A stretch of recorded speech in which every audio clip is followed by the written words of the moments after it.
For over a week now, cryptos just seem to be going down, down, down, down, and I know a lot of you are freaking out about it.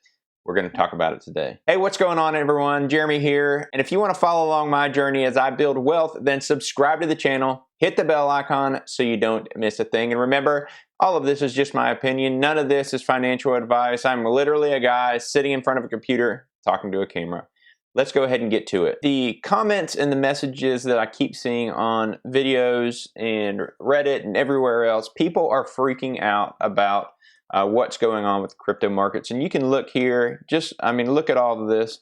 Bitcoin seems to be stabilizing a little bit around 48,000. You can see all these different charts and how terribly they've done. All right, so the question then becomes, what exactly is going on with the markets? And you heard, if you haven't had your head in the sand, you heard yesterday, Thursday, what would that have been, the 22nd, this news that came out that Biden is raising capital gains rate to over 40%. Honestly, that probably has a little bit to do with what happened with the market, at least yesterday. But what people don't understand is what he's talking about here. It's two pieces. One is this really is only going to affect people making $800,000 a year, give or take, plus. So many people don't understand that, and so they panic sell, which drives the price down for everybody. Now, there is probably something to be said about these large wealth holders who recognize the potential of being taxed their capital gains at astronomical levels, that they're like, okay, well, I'm just going to go ahead and take some of these profits right now, which obviously pushes the price down. And their plan is to buy back when it goes lower. But you can see what the prices have done just in the last week. It's pretty crazy how far the prices have come down.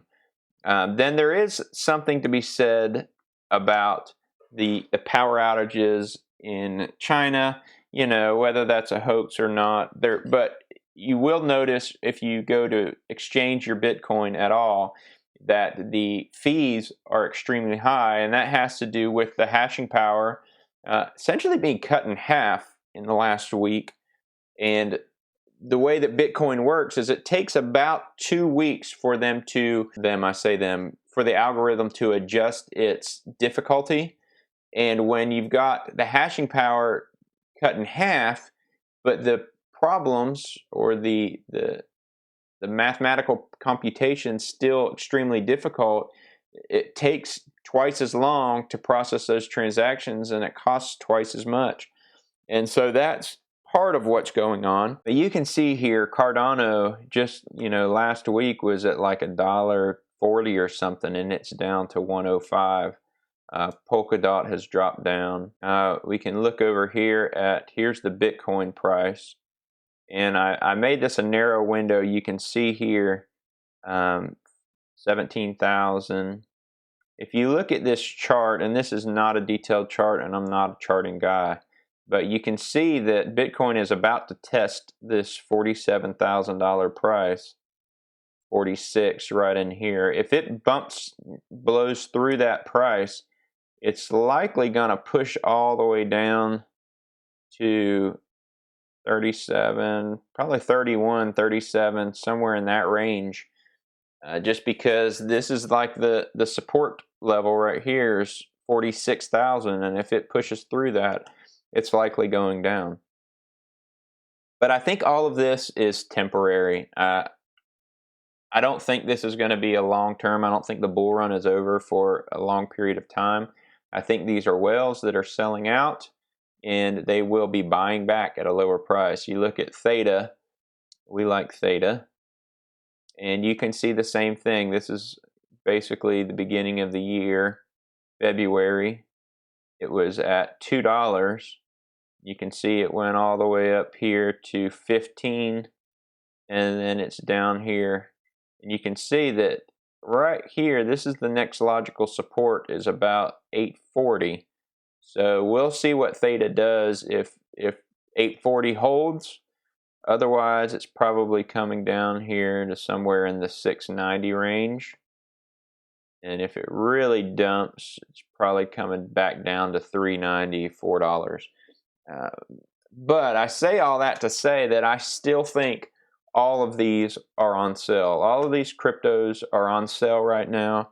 You think about THETA, it sort of goes back to that idea of why are you investing in crypto? Are you just trying to make little gains, or do you truly believe in the products and the coins that you're purchasing? Dogecoin is down to like 20 cents, which is still high compared to where it was a month or two ago. But I don't buy any crypto that doesn't have utility and that I don't believe in, because I'm not one of these day traders just trying to make little profits here and there. I buy my coins to hold long term, to make massive gains. And so none of this has me worried. I'm not nervous about any of this. In fact, I will likely be buying some more. tfuel, you can see here, is down to 25 cents. Same deal, same sort of chart. You can see it was all the way up to 48 cents. Right now, it's at 24, and it's sort of past what I would have thought would have been the support, which would have been about 31 cents. It's possible that tfuel could come all the way back down to 13, 14 cents in there. And if that happens, then tfuel will be on a good buying price. Right now we're at 25 cents. Long term, I think even 25 cents is a good buy. But I say all of this to say that crypto is not for the faint of heart. If you haven't figured that out by now, then you haven't been in crypto long enough. It fluctuates. It goes major ups and major downs, and the key is not to get freaked out about it. And it all goes back to the money that you're investing in it. Are you investing money that you're willing to lose? Are you investing rent money or gas money or food money? If you're doing either of those three, then you're doing it wrong, and you need to go ahead and cash out and get out of the crypto market. There are way better ways that you could make money that aren't as volatile as the crypto market.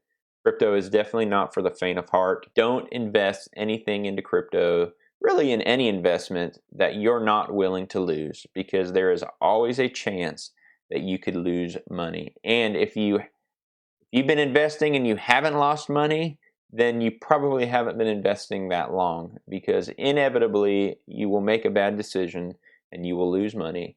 And that's just part of the game. It comes and it goes, and that's why you shouldn't put your entire nest egg in one basket, and you shouldn't put all of your investment money into one asset or one crypto, one coin.